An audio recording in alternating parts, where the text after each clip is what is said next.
Hay ciertas cosas en la vida que las hacemos en alguna ocasión eh, y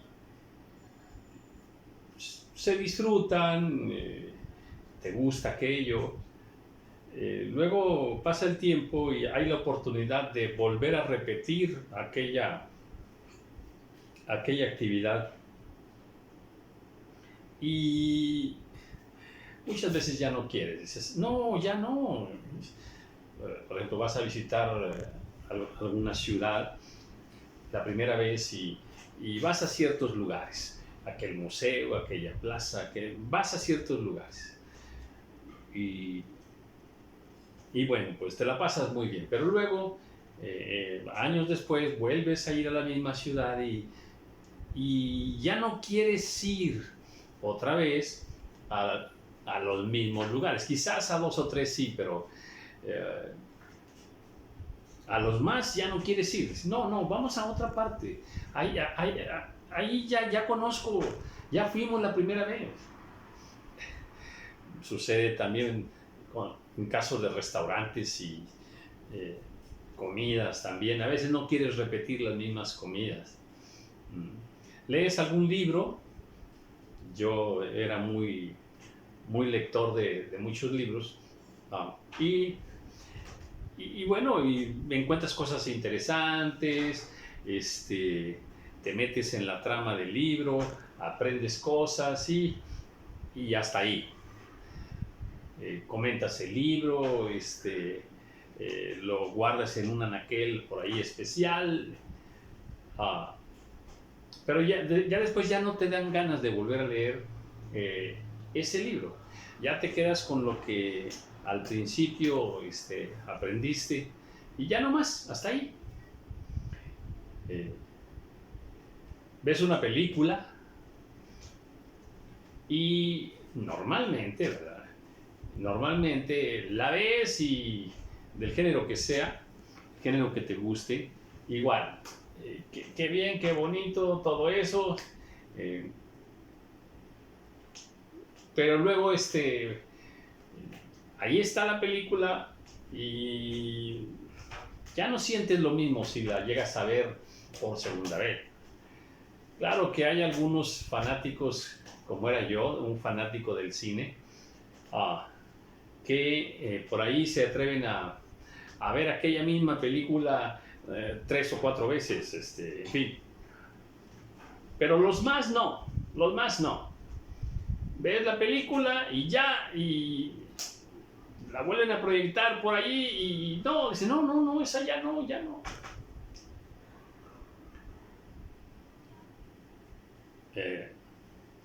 Hay 2 películas que por ahí en algún tiempo pude verlas y sí, luego hubo oportunidad de verlas en otra ocasión, me llamó la atención y las volví a ver. Pero de eso yo nomás recuerdo 2 películas que me llamaron así la atención. ¿Por qué comento esto? Porque la palabra de Dios tiene una gran virtud. No te cansas nunca de leerla. Nunca. Y la lees una vez y es fantástica. Y la vuelves a leer la siguiente semana y te provoca el mismo shock espiritual de éxtasis, de un impacto. Y así, y puedes leerla 20 veces, aquel mismo capítulo, y siempre nos va a estar impactando poderosísimamente en todo nuestro ser. Yo sé que esto es inherente a el poder que tiene la palabra del Señor. Pues palabra viva, es palabra eficaz. Y puede ser cualquier libro de la Biblia. Puedes leer un salmo y te gozas y alabas al Señor y danzas y bendices al Señor. Bien. Al día siguiente lo puedes volver a leer y es el mismo impacto y a veces más.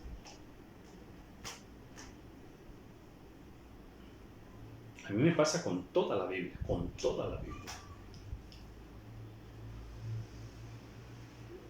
Y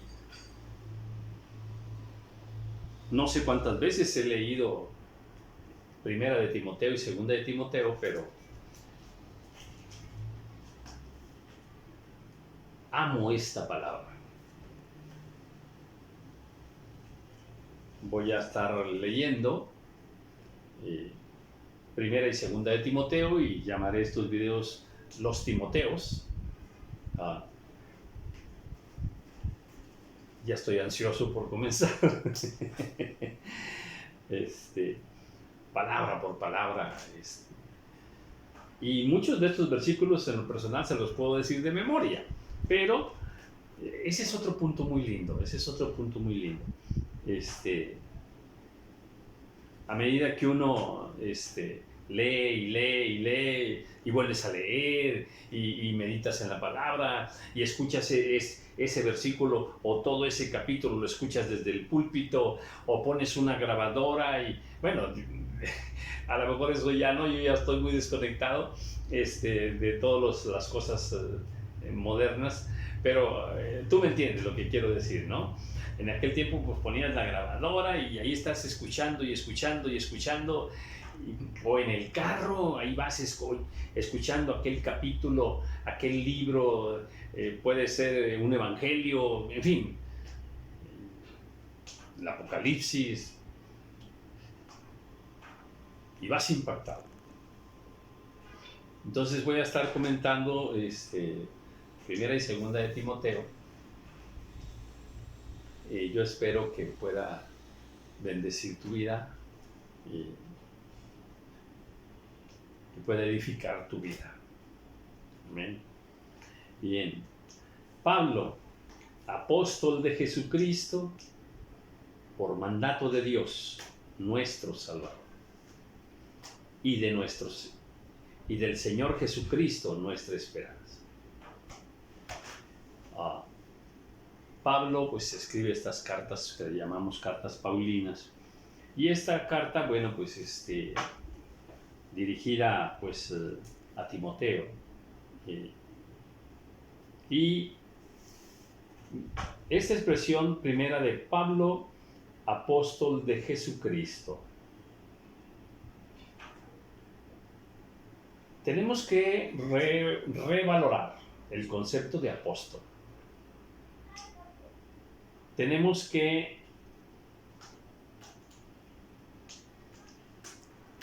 ser muy prudentes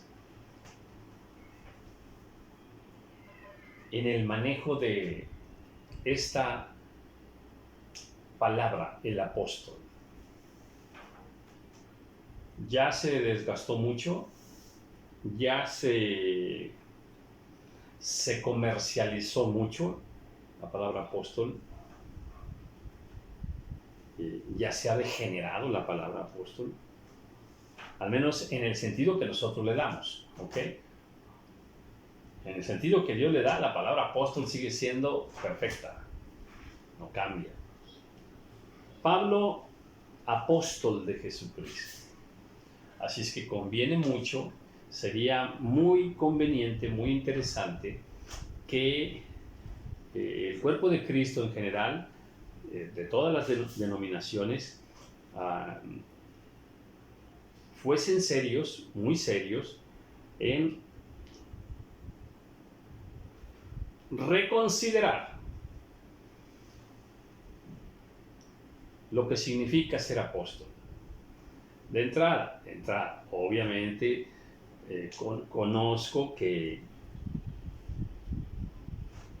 hay un sector de cristianos que rechaza a los apóstoles actuales, o sea, que dicen y enseñan no puede haber apóstoles. Lo que yo conozco de la palabra del Señor es que sí puede haber apóstoles. Pero a lo que me refiero que tenemos que detenernos un poco y revisar con qué ligereza, sin ningún pudor espiritual, se aplica ya el título de apóstol de una manera vergonzante, de una manera indiscriminada. Pudiera decir que actualmente hay miles de apóstoles, nombrados apóstoles, autonombrados apóstoles también, pero que Dios no los reconoce como apóstoles. El apostolado es algo que debiéramos nosotros ser muy bíblicos en quién es un apóstol, cuál es la función de un apóstol, el trabajo espiritual que desarrolla. Pero ¿qué nos dice la Biblia al respecto de un apóstol? Lo dejo hasta ahí como ese comentario, pero aquí me encanta que dice Pablo, apóstol de Jesucristo, y me encanta lo que dice, por mandato de Dios. Por mandato de Dios. Ya a esto me refiero. Por mandato de Dios. Hay que ir a la Escritura y ver cómo el Señor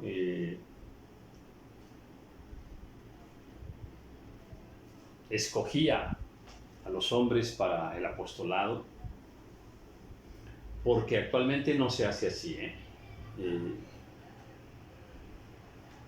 por mandato de Dios. Ahora es por mandato de un ministerio, por mandato de un instituto, por mandato de un profeta, por mandato de sí mismos. En fin. No estoy aquí ahorita para hablar de este tema, solo dejar esas inquietudes y que seamos muy cuidadosos. Pero aquí Pablo dice, ok, yo soy apóstol por mandato de Dios, por confirmación de Dios. Eso es muy valioso. Por confirmación de Dios. Dios confirmó mi apostolado. Y eso no lo pueden decir cientos y cientos de personas que en este tiempo se llaman apóstoles. En lo personal, yo no reconocería a muchos que hoy se nombran apóstoles. En lo personal, yo no los reconozco.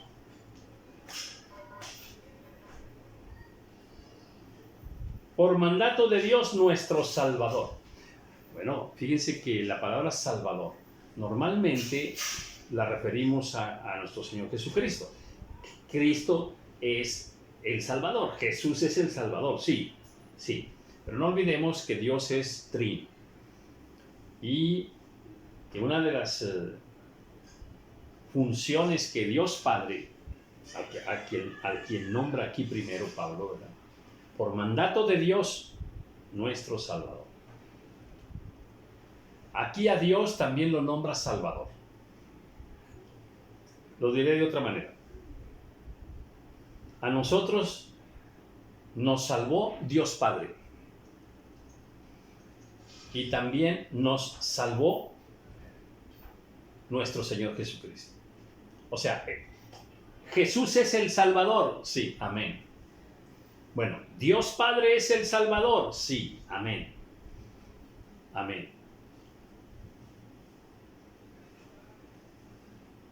Bueno, dice, pues Pablo, dice, yo Pablo le estoy escribiendo, le mando esta carta a Timoteo, verdadero hijo en la fe.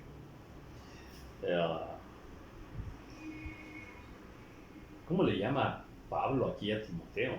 Le llama hijo. Hijo. Es mi hijo en la fe. Dicho de otra manera, yo lo engendré espiritualmente. Y pues se ve que Pablo hizo un gran trabajo. ¿Por qué? Porque pues, ¿dónde está ahora Timoteo? Siguiendo los pasos de Pablo, trabajando amorosamente, trabajando en la obra como Pablo.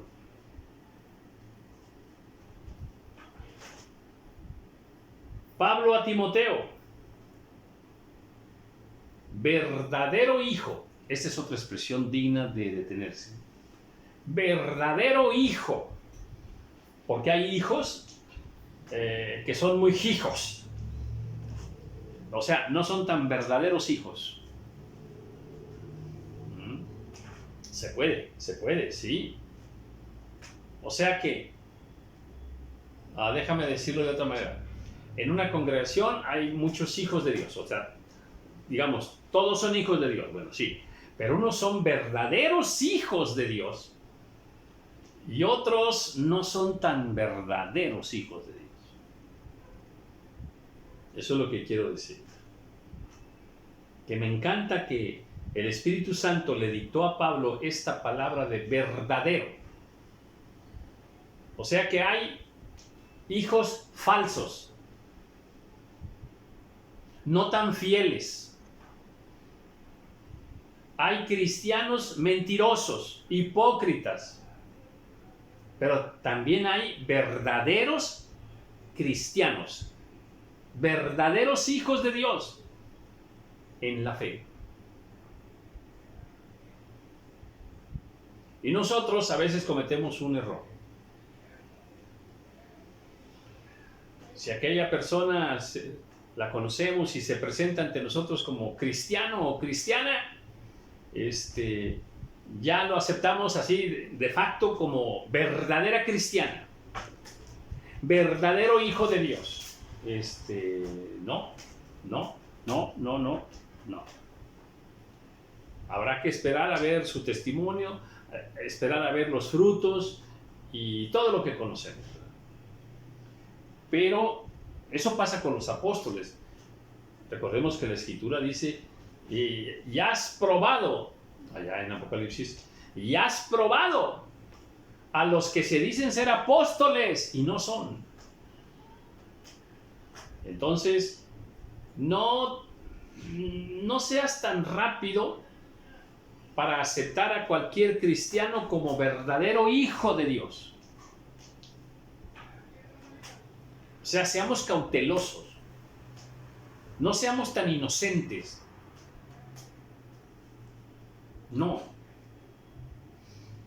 De repente nos toca la puerta todo tipo de personas. Y a veces tocan a tu puerta y por ahí alguien se dice cristiano. Llegan a compartirte de Dios.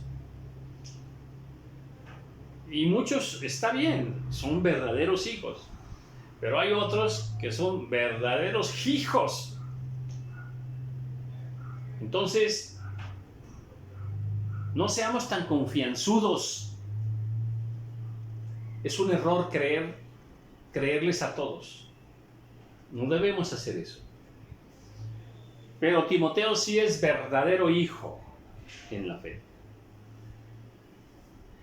Pablo le está mandando la carta y en este saludo le dice Pablo: gracia, misericordia y paz de Dios nuestro Padre y de Cristo Jesús nuestro Señor.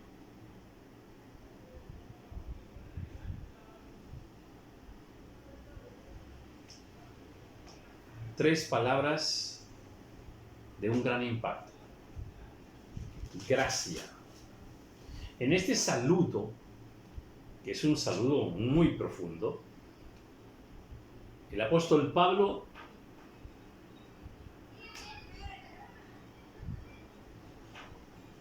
desea que la gracia de Dios sea sobre Timoteo.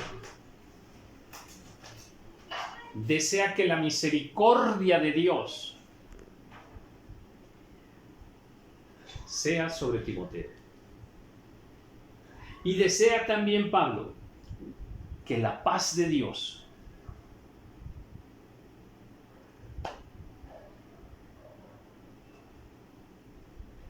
bendiga. Fíjate qué bendición. Es que Pablo sí entiende lo que significa la paz de Dios, la misericordia de Dios, la gracia de Dios. Déjeme decirle que en mis devocionales y en mis oraciones al final del día y al principio del día, en la madrugada, me brotan estas dos palabras: gracia y misericordia, Señor. Le pido a mi Padre para toda mi casa, para cada uno de mis 3 hijos, para sus familias. Me declaro muy necesitado yo personalmente de la misericordia de Dios, muy necesitado de su gracia.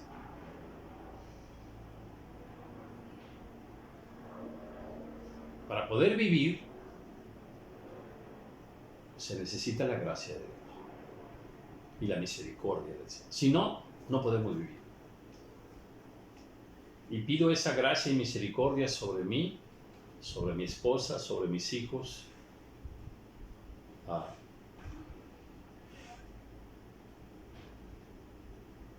Creo que este saludo, que esta bendición de Timoteo es una bendición con un conocimiento muy profundo de quién es Dios y quién somos nosotros delante de Dios. Como te rogué, estoy en 1 de Timoteo, capítulo 1, versículo 3. Como te rogué que te quedases en Éfeso, cuando fui a Macedonia, para que mandases a algunos que no enseñan diferente doctrina.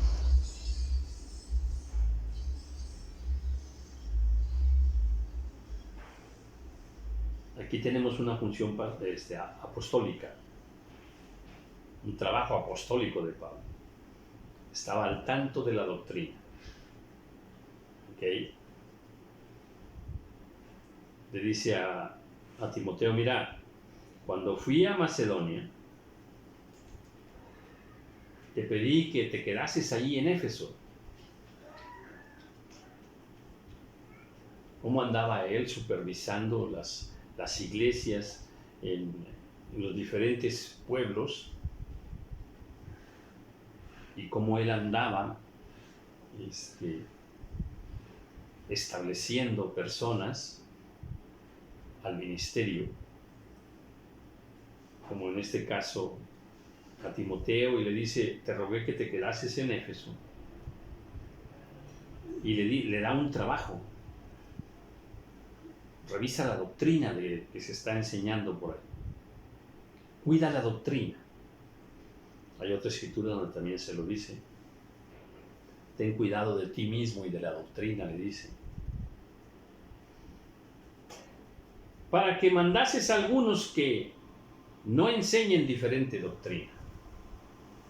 Un problema que hoy está al 1000%. Un problemón, esto de la falsa doctrina. Hay mucha falsa doctrina en este tiempo. herejías, enseñanzas por ahí turbias, torcidas, mezcladas de verdad con mentira. Bueno, un problema doctrinal, este que nos menciona aquí Pablo, pues también en la iglesia primitiva, en el libro de los Hechos, también estaba ese problema. Bueno, actualmente esto está al por mayor. Así que ten cuidado. En el nombre del Señor te suplico, ten cuidado. No te dejes engañar. Debes ser muy celoso de la palabra del Señor. No creas todas las barbaridades que se enseñan. Vente a la ley y al testimonio. Vuélvete a la iglesia primitiva. Aléjate de todo ese progresismo, de todo ese modernismo. Aléjate de todo ese humanismo religioso, doctrinal de este tiempo.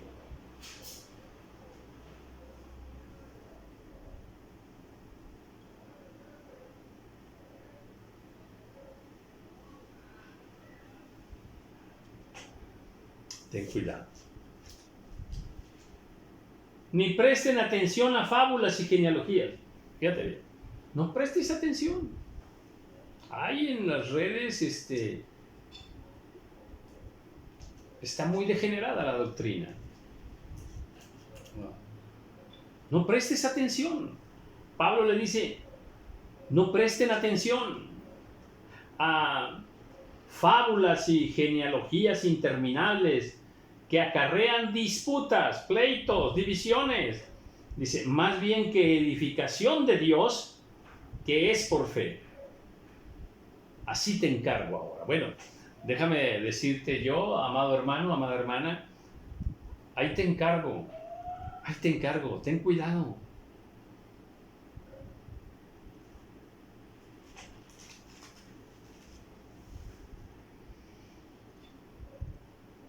Ahí hay muchos pleitos en las redes entre cristianos. Ahí se dicen cosas y ahí se andan desmintiendo los unos a los otros y atacando los unos a los otros, ¿no? Y los de acá presentan algunos argumentos contra los otros ¿verdad?, que piensan lo contrario. Y es una guerra de versículos. Dice, no prestes atención a eso. No es sano espiritualmente.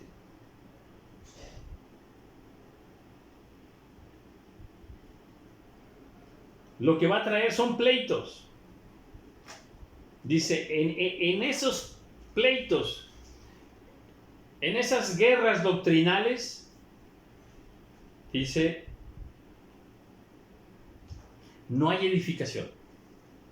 No hay nada que edifique tu vida.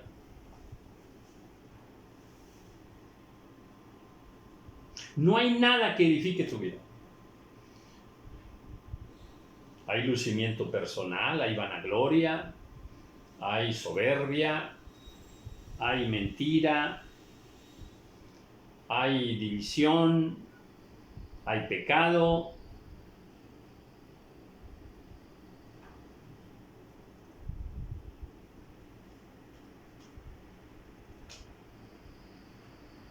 Y el diablo sale ganando.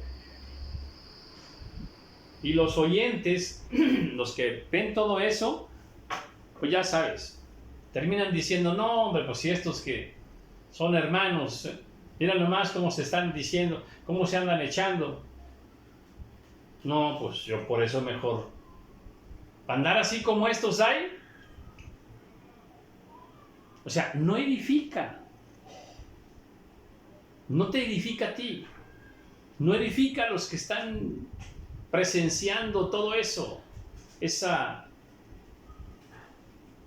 degeneración de la palabra de Dios.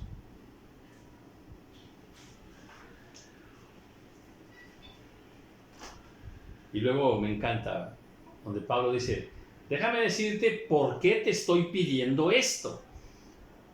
De que no les hagas caso, de que no prestes atención a eso, de que te cuides de la falsa doctrina.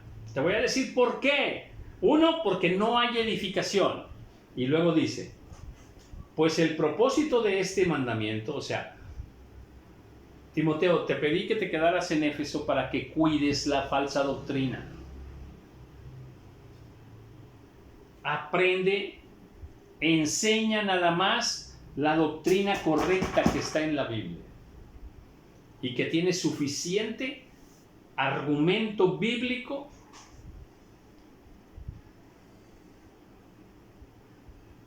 para enseñarla como una doctrina correcta delante de Dios. Bueno, el propósito de por qué te di este mandamiento, dice, es el amor.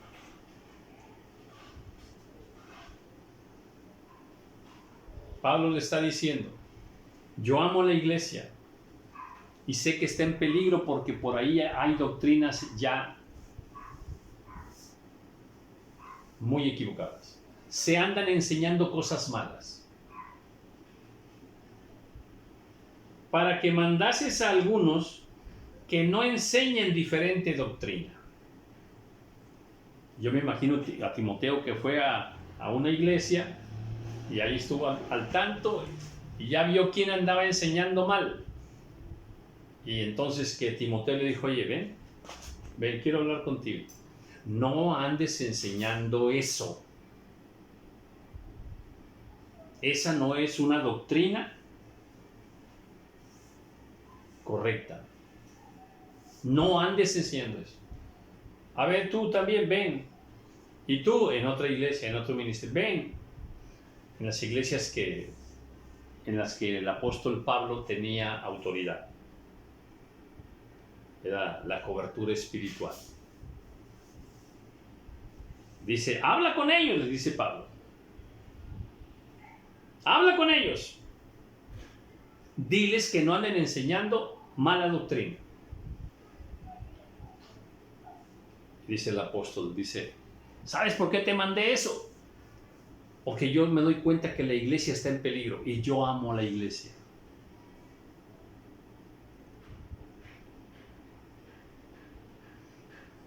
Y yo conozco a los hermanos de todas esas iglesias.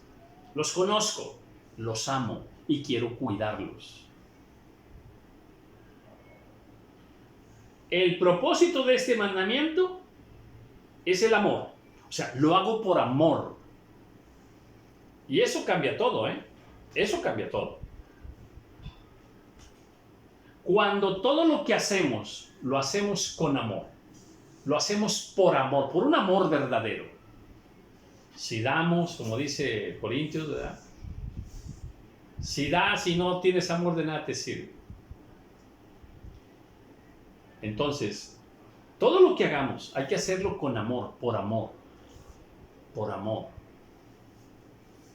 Ahí, en tu casa, como ama de casa, como esposa, como esposo, y todas las cosas que hagas en casa, hazlas por amor. Por amor. En la iglesia, en el cuerpo de Cristo, si sirves, si haces esto o aquello, hazlo por amor. Hoy iba comentando con mi esposa acerca de las intenciones del corazón. Uy, eso de las intenciones lo tenemos muy torcido, ¿eh? Pero Dios está al tanto de que nuestras intenciones sean sanas, sean limpias, sean puras. Y Pablo aquí dice, esto que yo te mando es por amor. No por sentirme que yo soy el mero mero y el guana guana. No, lo hago por amor. Así es de que todo lo que hagamos, esta es una buena enseñanza, ¿eh? Todo lo que hagamos, hagámoslo para el Señor y hagámoslo con mucho amor. Y por amor al prójimo, y por amor a nuestra familia, y por amor a nuestros hermanos en Cristo, y por amor a todos aquellos que están a nuestro alrededor, creyentes o no creyentes. Llénate de amor. Y que en nuestra relación con todos ellos, detrás de todo lo que decimos, haya el amor de Dios. Detrás de todo lo que hacemos, esté el amor de Dios. Amén.